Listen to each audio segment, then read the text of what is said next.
Welcome back. I'm reading Goodnight Stories for Rebel Girls, and tonight the story is CORALINA, a poet and baker.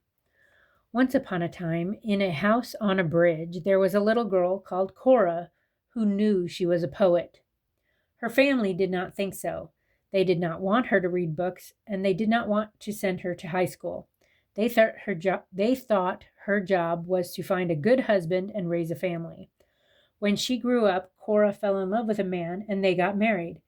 She moved with him to the big city and they had 6 children. She worked at all sorts of jobs to make sure her children could go to school. Cora had a busy life, but she never forgot she was a poet. She wrote every single day.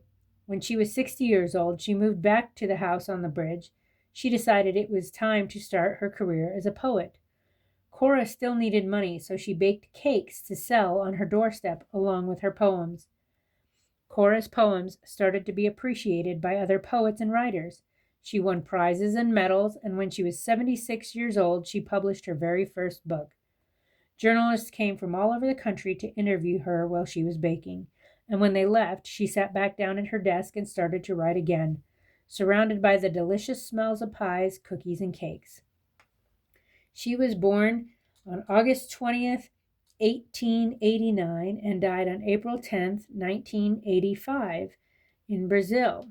Her quote is, "I'm that woman who climbed the mountain of life, removing the stones and planting flowers."